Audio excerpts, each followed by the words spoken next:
Halo, salam kenal semuanya. Terima kasih sudah mampir ke channel YouTube Ibun. Perkenalkan, namaku Ami Dwi Okta. Nah, biasanya aku dipanggil Ibun semenjak aku ngonten di Instagram ya. Jadi ceritanya, aku itu udah main sosial media itu kurang lebih ada kali ya 10 tahun. Jadi dari Facebook dulu, kemudian main di Twitter juga sempat, di Pet, baru fokus di Instagram.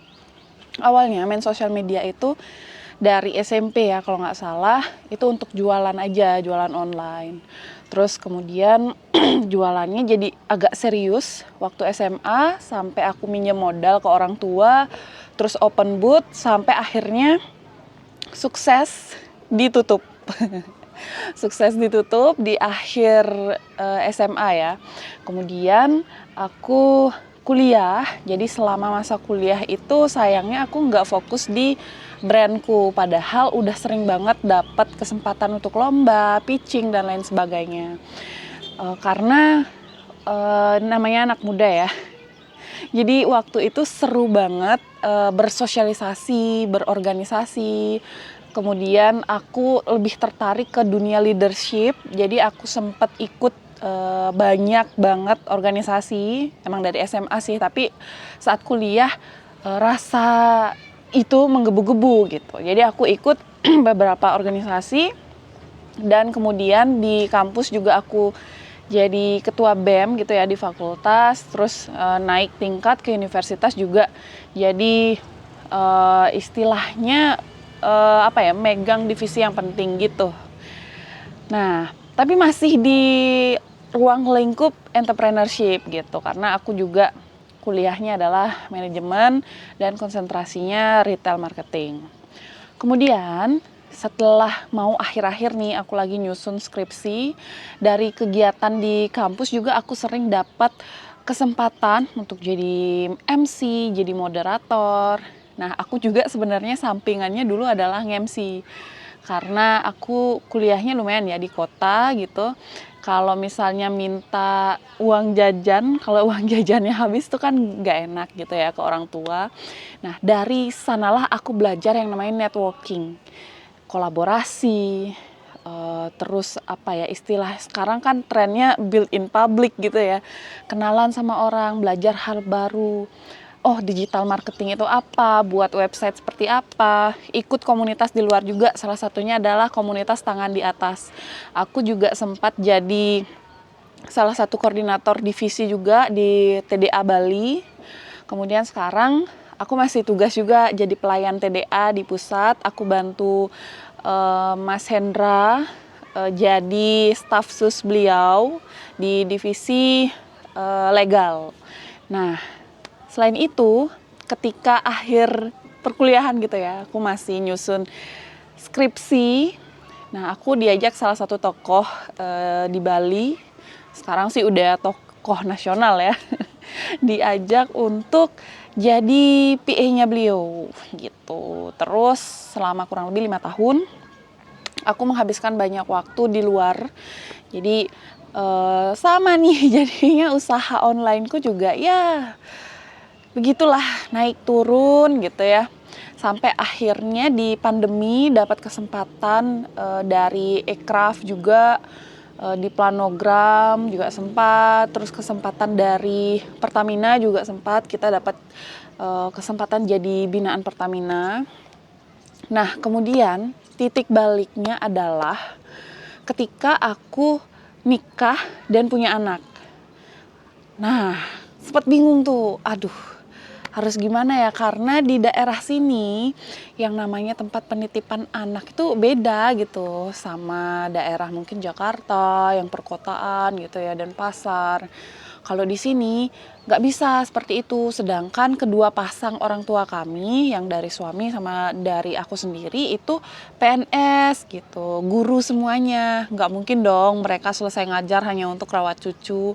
Kemudian jarak antara rumahku dan rumah suamiku juga agak jauh gitu. Masa kita bolak-balik sama baby gitu ya, setiap hari kita titipkan.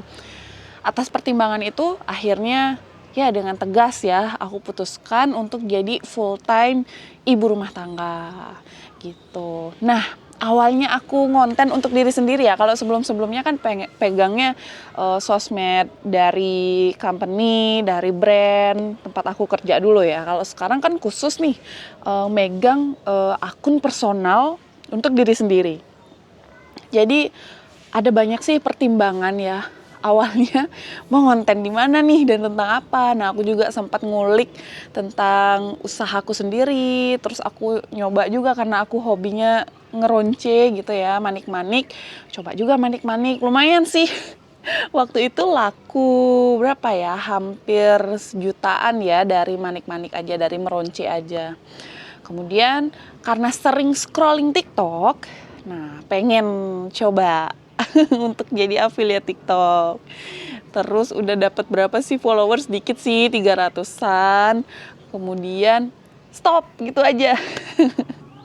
Karena lebih sering posting apa ya, menurutku ya buka TikTok itu entah aku aja nih ya atau teman-teman juga begitu buka TikTok scrolling terus.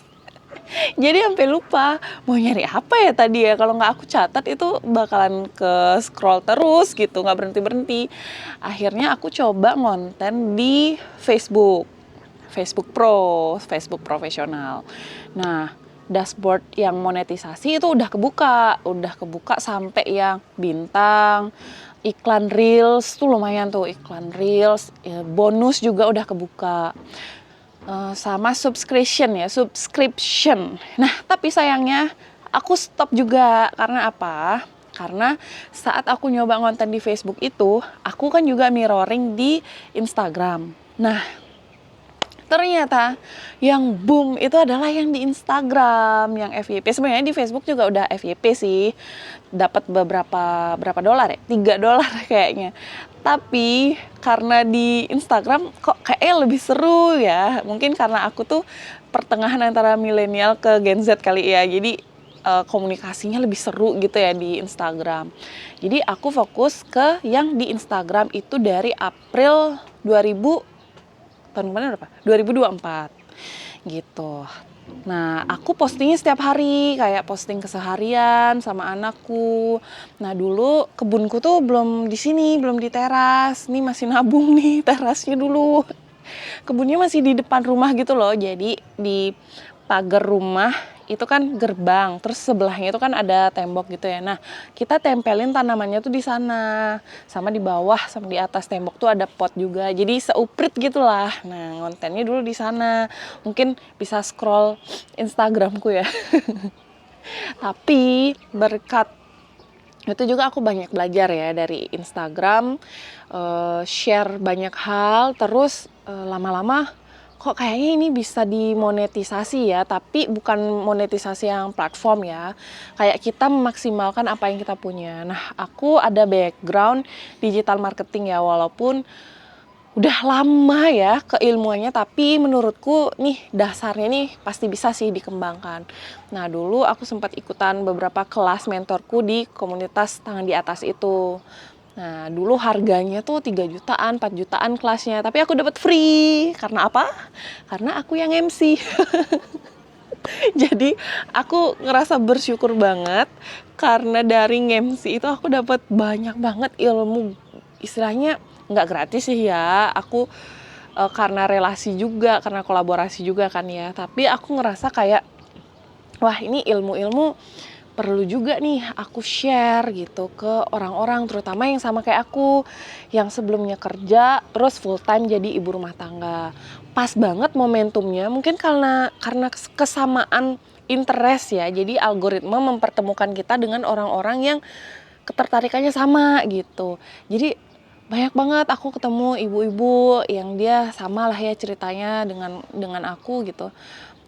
Resign dari kantor, terus di rumah. Karena aku paham banget rasanya nggak ada yang nekan sebenarnya, tapi kayak kapasitas kemampuan kita itu di apa ya, kayak kita push gitu. Jadi yang kayak kita sebenarnya wanita karir gitu tiba-tiba harus bisa ini, Bisa di dapur, bisa di rumah beres-beres. Tapi kita ada kayak space kosong gitu nggak sih? Nah, space kosong itu kalau ibu nih ya, kalau aku sendiri ngisinya ya dengan berkebun, usaha online, terus sekarang nih ngonten. Yang aku lihat juga di beberapa tahun terakhir ini, terutama di 2025, ngonten itu ternyata jadi suatu hal yang bukan kayak dulu ya, ih dia ngonten mau jadi influencer, kan sering kan dulu kayak gitu. Kalau sekarang enggak, ngonten ya kita sharing, kita jualan gitu. Jadi bener-bener bisa menjadi media untuk banyak tujuan. Kalau dulu kan, ngonten biar terkenal, ngonten biar brandnya banyak yang kenal. Tapi kalau sekarang banyak kan teman-teman owner gitu ya, business owner yang ngonten juga gitu. Tapi nggak hanya sharing tentang produknya aja, tapi dia sharing juga pengalamannya, value-nya, story-nya seperti apa gitu. Jadi menurutku di tahun-tahun ini ya, ngonten itu jadi suatu hal yang gak usah dipandang sebelah mata gitu. Karena siapapun kayaknya bakalan perlu melakukan kegiatan ini gitu. Karena dengan kita ngonten, kalau dulu ya dengan kita ikutan event-event kita baru bisa ketemu dengan relasi gitu kan ya. Tapi sekarang relasi itu ada di genggaman. Relasi itu bisa kita ketemu lewat 1-2 konten kita yang ada gitu. Jadi nowadays ngonten itu gak usah dipandang sebelah mata lagi. Karena dengan ngonten kita bisa aja bertemu dengan relasi, mendapatkan kesempatan kolaborasi, bahkan bisa membangun bisnis kita sendiri gitu. Nah banyak banget ibu-ibu yang kesempatannya seperti itu ya, terutama yang sering lewat timelineku dari ngonten bisa usaha. Ada yang usaha online, ada yang usaha produk digital, ada yang memang usahanya itu ya karyanya dia, video di Instagram dijadikan endorse gitu ya, kolaborasi sama brand, kolaborasi sama kreator yang lain dan lain sebagainya. Jadi jangan malu untuk ngonten. Nah, kenapa aku sharing di YouTube? Selain karena ikut-ikutan sini ya. Awalnya aku emang sharing di YouTube ini khusus tentang kemarin aku sempat kena suspend. Sebelumnya aku udah punya channel YouTube sendiri @ibunya-boemi. Tapi itu aku lebih arahkan kepada kegiatan IRT aja gitu. Nah, kalau bahas-bahas tentang usaha, tentang personal branding gitu mungkin ya.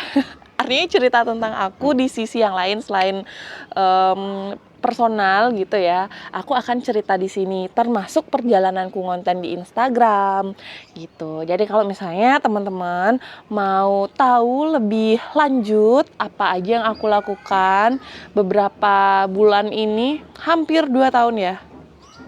Ya, tahun lalu hampir 1 tahun lebih ya. Konten di Instagram, kalau sekarang followersnya masih 29 ribuan. 29, belum, 28 ribuan. Semoga bentar lagi 29 ya. Doain ya teman-teman ya. Terima kasih sudah menyimak video ini. Semoga bermanfaat untuk teman-teman. Jangan lupa subscribe dan simak video selanjutnya. Bye!